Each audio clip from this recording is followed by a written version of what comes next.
Hello to this beautiful family of radiant love and light, the practitioners of equality as it is through the Church of Flames. It is so wonderful to have you back today, and boy, do we have a week in store. Um, I definitely want to get a video up today. It is Monday, the 2nd of March. We are hours before an ecliptical full moon. And this is a full moon that, in my world, is definitely being talked about. We have got so much activity happening on Earth as we know it. In any arena or faculty that I feel like you may put energy into, you are probably realizing that the earth and us who are upon it are definitely experiencing so much action right now. And this moon is kind of in a field of that chaos. And so I definitely wanted to get this out before that moon happens. The eclipse is going to happen according to your time zone later this evening, but it's going to be in the morning. So it's on the 3rd. And so if you go to sleep tonight and you want to catch this moon or be awake and conscious while it is happening, it will be, if you're in Mountain Standard Time, from, I believe, like 4:03 to 5:03. I would just go ahead and set your alarm for 3:33 if you fear you won't wake up and want to. Otherwise, this is definitely going to be a moon experience, like not just today, but we have eclipses every 6 months. And so we are going to be unraveling the energy of this particular moon over the next 6 months. And, you know, it's really not even so much that you need to prepare or do a whole bunch of spell work. The cross that this moon is taking place in, the incarnation cross, is the incarnation cross of consciousness. And I think that that is really profound, being that it's in Pisces and Virgo. Of course, Virgo is a very grounded earth sign. It is the mutable earth sign, so it works in a lot of fluidity, but it's still an earth sign. So we're right in the middle of the earth sign. The earth is, like, because the earth is always opposite of the sun. So the earth is kind of over here chilling with the moon and the south node over in Virgo, while the sun is radiating her light upon us over in Pisces, a water sign, and the final sign of the zodiac before we move, of course, back into Aries. Excuse me. Of course, this is happening after the alignment we just had. If you caught the video, I only put it up on Facebook. It was just very short and very last minute to remind you of that planetary alignment. Of course, a phrase that we hear a lot in our life is when the stars align, or how the stars align. I'm sure you've heard it in some sort of form throughout your life. And we just had that incredible experience on Saturday. I'm not sure if you were able to check it out. It was going to be a little bit windy here, not windy, cloudy here that night. And so rather than pressing on the terms of chaos to try and go find somewhere where I might be able to see it, I knew what was happening. Of course, just because I can't see it does not mean it's not happening. And ended up just going to the hot tub. It was wonderful. The boys went with me. I have 2 boys. And so it was really nice to just spend some time at home relax, chill, vibe, have dinner, go to bed, rather than everything that we could have tried to create. And that is okay. Now, it's wonderful to create something, organize something. In the aspects that we're in, you would probably really want to ground that out and have a really good, strong foundation, so that you know that that you can stay in flow. Because honestly, this particular moon eclipse that we're going to have tonight is kind of being declared as a chaos moon, and with it being an eclipse moon, we definitely want to make sure that we are sustaining our qualities in the best way and not rushing or jumping. Another really big thing would be jumping to conclusions. That could be very easy to do. It could be very easy to get stuck in your mind at this time. Why? Well, because Mercury is also retrograde. So we have Mercury that just went retrograde. It is in Pisces as well. And we have this full moon. I like to use this kind of modality to explain the moon and its potential power on us. I don't want to say over us, but I almost did. On us, by putting it this way. We're on Earth, and the Earth is 70% water. We, being inhabitants of this Earth, are also 70% water. So you'll hear like songs, The Tide is High. We remember that one? No, I don't even remember that one, but I know it because I know songs. They can just come to me and then I learn them, but it's older than I am. Love it when things are older than me. Mwah. But the moon in her fullest potential here, like the full moon, has a great pull upon our planet, and it creates in the oceans that high tide. It does that to us also. Full moons are really a good time to sit down and turn inward. You know, like, I don't like to go on drives. I used to travel a lot. I still do, but I used to travel more than I do now. Not even all the time. Well, yeah, I mean all the time. I used to travel to and from something every single day, and my life looks a little bit different now. But I was always more cautious during a full moon. And I also wouldn't drive long distances. I would literally plan my trip around not driving within the 3-day energy. And we're going to go over threes a lot today of the full moon. There is a uptick in hospital visits, car accidents, things like that, because people are not understanding or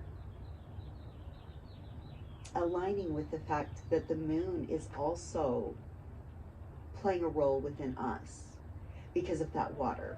It pulls it, it gives it energy, it stirs it, it turns it.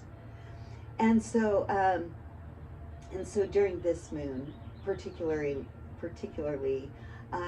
you know, it's a winter moon. It's chilly.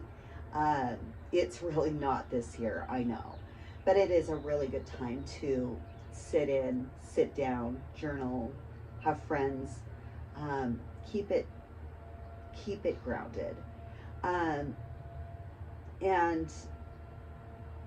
then I think you can move through this moon with so much grace. And it's ironic because that's actually, I believe I just saw that's where Mars is. Either Mars or Venus is in the 22nd gene key. So we do have powerful energies and grace. But we also have the moon, which is moving from the 59th gene key to the 40th. And that's going to happen as this energy is happening. Like right now, it's at 59.3, I think. And the moon moves very, very quickly. So it's quickly going to approach the 40th, which is also where the South Node is. That's why we're having an eclipse. When the moon and sun come conjunct with the nodes, we have eclipses. So we can predict them. They've been happening the whole time. They will happen all the time. And they span out every 6 months. And they change signs backwards. So we're going from the Pisces and Virgo eclipses into Aquarius, Leo. Well, what this means for us right now is that the moon is moving from Leo into Virgo in the 59th gene key, a very fun and playful gene key. A gene key that has been nicknamed in some formats the Playmate. This is that final Leo energy that's learning how to go into Virgo energy. And it's going to move then into the 40th. A very fatherly, a very grounded, a very wise, a very providing gene key. But, you know, you really don't want to yank it, you know? You really don't want to irritate this particular moon. So lighting a fire, great, because then you can be inviting in the elements. I'm very back and forth on how you want water to be. I put out some water last night to soak in the moon, and I think I won't tonight. The energies are so high, and with it being such a chaotic moon, I don't necessarily want to bring the peak of that into my field, though I did gather some last night. I woke up, I felt drawn to, and so I did. And that is how anything works. You don't need to worry about other people's beliefs and opinions and ideas. You have your own. I have the chaos gene key. So I think gathering some of the chaos that maybe I could have attached to me into the water, and then I am going to, with love and grace, vary it rather than consume it for myself, or use it for any, like pouring it in my bath, or, you know, making, you know, something that I would use or consume, because I don't want to trigger more chaos. I'm really past those days in my life. I love the good times. I love the playmate. I love the child. I love you doing what I love, but I don't necessarily want to invite more chaos into my space right now. Yeah, I think though that if you really sat down with your intentions, then you could create beautiful things from chaos, of course, otherwise it wouldn't exist. And so those are a couple thoughts that I have regarding this particular moon.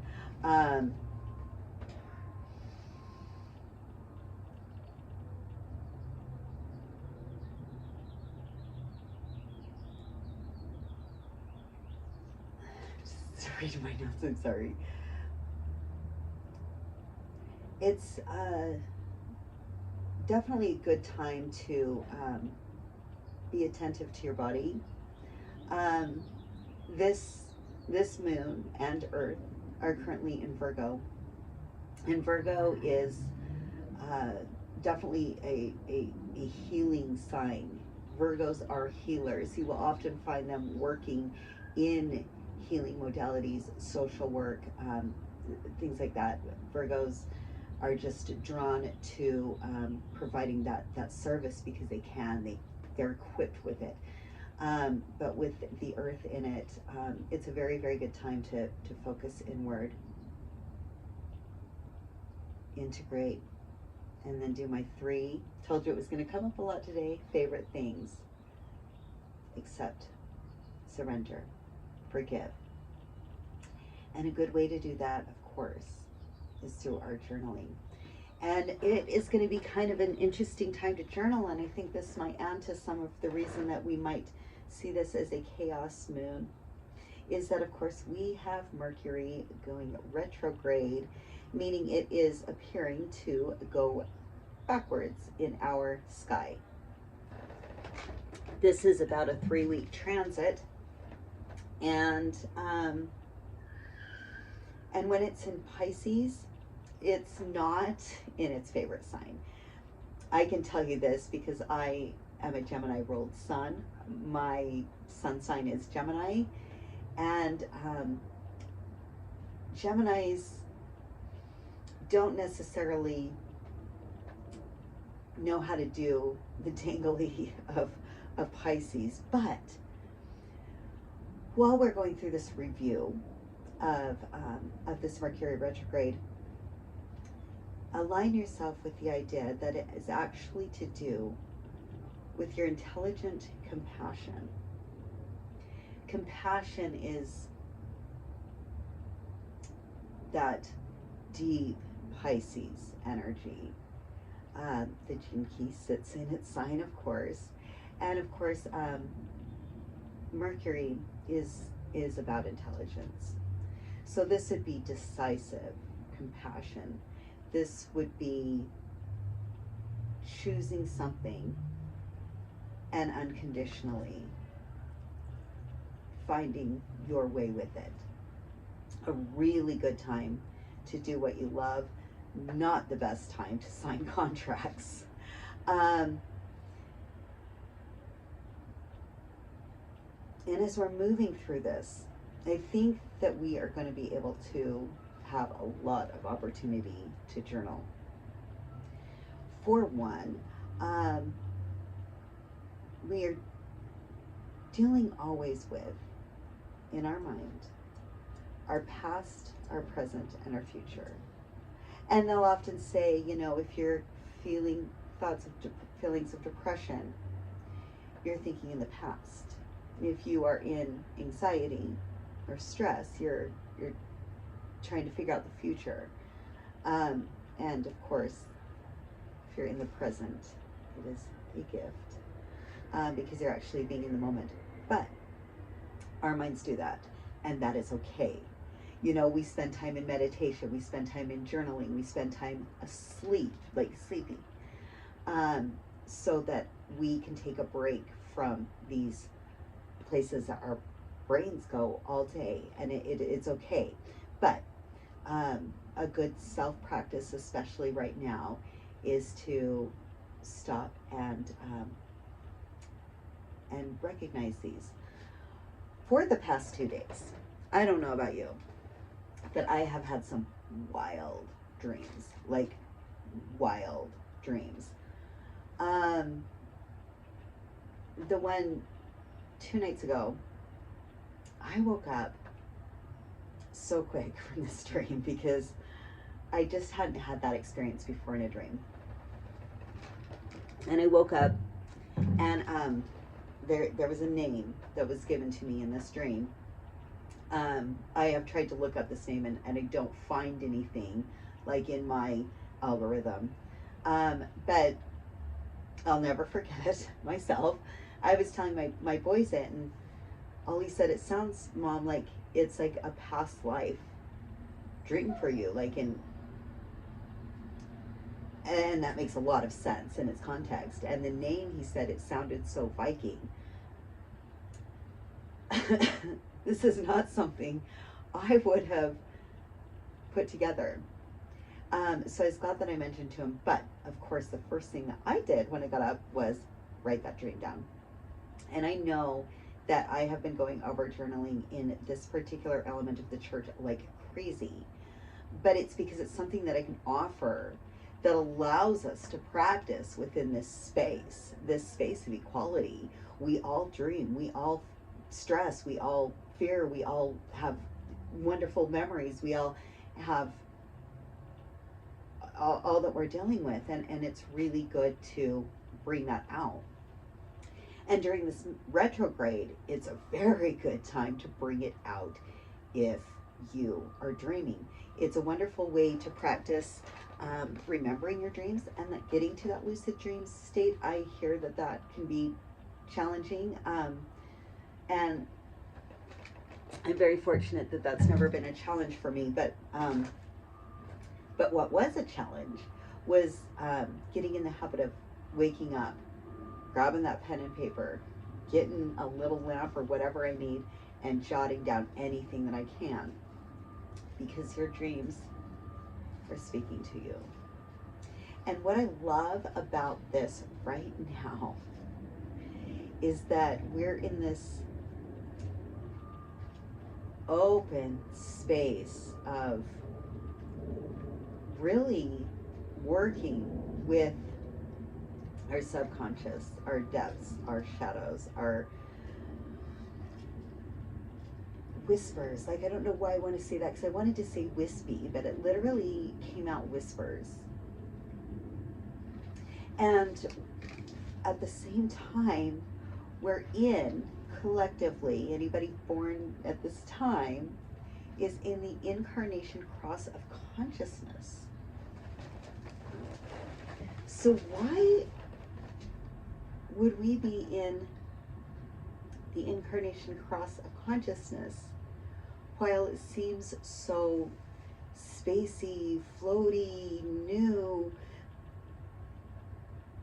Well, that's going to mean something different for everyone. For one, if you have that incarnation cross of consciousness, I'll bet you know dang well what it means to you. I don't, but I do have a lot of the factors involved in it, because I have both the 63 and the 64. And that is what this particular cross of consciousness is. 63, 64, 535. Now, if you wanted to look up the 535 and you were unsure how it works, the 535 is actually going to be 88 degrees before the 63, 64, because it's that 88 degree that creates our incarnation cross and creates this. If you've seen an astrological chart, you see a lot of crosses. You know, it's a sacred symbol as it will be. And at 88 degrees before your birth is how that is created. So it also involves the 5 and the 35. But the 63 and the 64 are the very last chapters, last hexagrams in the I Ching. So you like have the ending and the beginning, because it's always just doing this, you know, like never ending, just creating infinite loops. And so while we're working through this energy and possibly remembering our dreams, or trying to learn how to remember our dreams, or becoming aware of those sudden downloads, like, I have been the most grateful about my access over the last couple of years to receive downloads. And right now, universe is gracing me with my own answers, things I'm working through. We're all working through things, but I'm working through things too. And I can be sitting in a moment of silence or a moment of stillness, and not meditation, that's different, but like, I spend a lot of time alone. I spend a lot of time writing notes, and getting prepared for like the week and stuff, and boom, downloads will come in, and I'm able to nod and thank the universe, and know that no matter what's going on, I'm in the right place at the right time. And again, everything is temporary, so we get to move through these. But if you do remember your dreams, please try to journal them. And if you don't, it's a wonderful time to practice. The universe is literally saying, hey, the stars are aligned. Let's do this. But to have, again, we're going to go over these threes, because we have the 3-3 eclipse at 3:33 a.m. and the past, present, and future, and these 3 questions and all the threes that I've said. So we're just going to stay on that theme, because, like, again, it's it's a chaos energy. And like 6, you're starting to get a little bit more exercised. 9, you're pretty much almost manifested. But 3, yeah, welcome to bringing a baby home from the hospital and having no idea what you're doing, right? So when you wake up, especially if you wake up from a dream, like I often do, and I'm always like, oh, and I like have to be brought back to earth, and it's so cool. But I'm like, oh my gosh, and then I'm so grateful, you know, and like, okay, that was a dream, because they're intense. Keep a pen and paper by your bed. You should anyway, so that you can jot down those things at the end of the day that you need to jot down, whether it's reminders or pats on the backs or gratitudes, or, you know, keep paper and pen by your bed, so you can write down your dreams as soon as possible. You're probably not going to groggy-eyed wake up and write the novel. So you're going to want key things, key words, symbols, and patterns. And while doing this, keep in mind of what you can journal about regarding this. What kind of dreams are you experiencing? Are they real life? Are they galactic? Are they superpower? Are they conflict? Are they scary? Are you able to yell? You know, I hear that's a common one. Can you fly?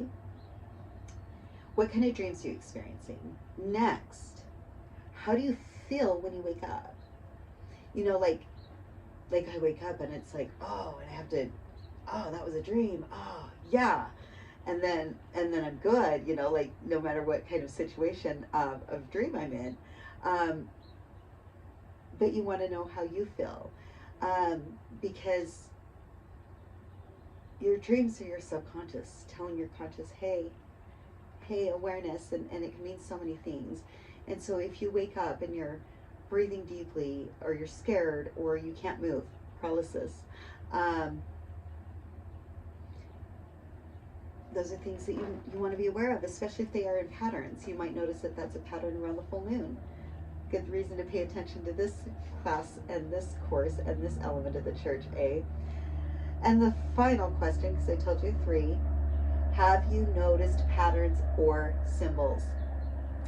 That is the most profound one for this week, because as we are in the incarnation cross of consciousness, and it'll move through, it'll take about 6 days.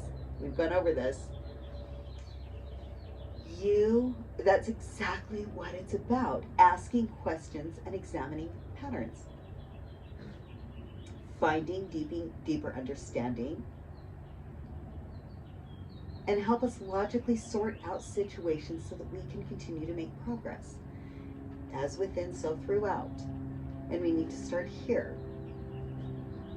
Now, the nodes, which are very close to the sun and the moon, that's what creates the eclipse, are in 37 and 40. That is a very solid channel. You've got like the mother and the father, the 37 and the 40, and the 37 is there with her tenderness, and I think it's like equality, and the 40 is down there with his divine will and his like ability to rest, so he doesn't get exhausted. You know, you go to work and you come home and you got all your things to do, and the nodes are in that, so it's a shadowy space. That's what the nodes are, and we went over that last week, I think, or it might have been the week before. So being aware, being conscious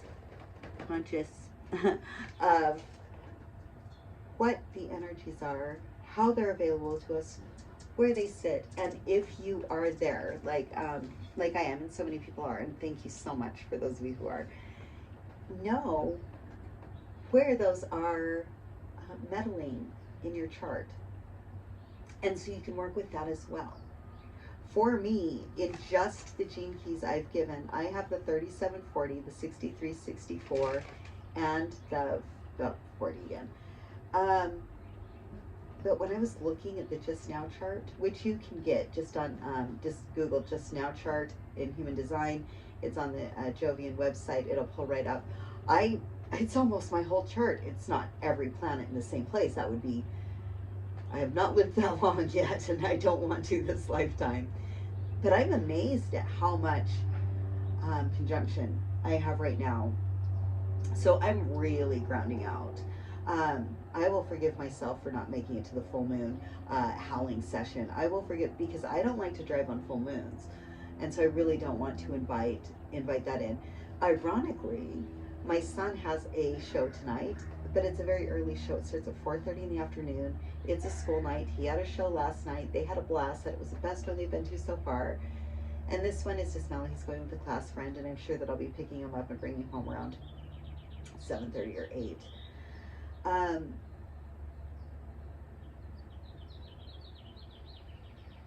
Remember to take deep breaths. I know I just took one, and then I said that because you really want to get to know that nervous system of yours, especially if you're gonna explore dreams, and especially if you haven't always remembered your dreams and you're going to start to try to do this, because it can be, like I said, very intense. And your body knows. It knows. It does it through many sources: reaction and sweating, shaking, all the things. And if you can breathe a couple of times, especially if you're facing something, like Mercury retrogrades can always bring a lot of situations to people throughout that 3 weeks. And even if you're not aware of it, you're just screaming at your computer, it's still something that you can actually work with. But start breathing, start to know that nervous system so that you know your yeses and your nos. And this is such an important time to honor those boundaries. We're literally in the Virgo season. We are just flying through. I mean, we're not, but we're on Earth in Virgo, like in the sun. I know it's sorry. But if you think about how we're grounding in Virgo. We're definitely not grounding in Pisces. The sun is there telling us, like, here's the Piscean energy. And we're like, as we move into spring. So this week, I want you to take a moment, breathe, take some time to journal. If you have experiences, or you have suggestions, or you have blood moon rituals that you like to do so that you can feel safe, because it doesn't always feel safe when you're in these two energies, when you're in the very last sign of the zodiac and the one that's right in the middle. Please comment. I ask you to like, subscribe, share, and if you can, please donate to the organization. The links are below, as is the Facebook, where I go live a couple of times a week if I have the information, and I keep conversation open there.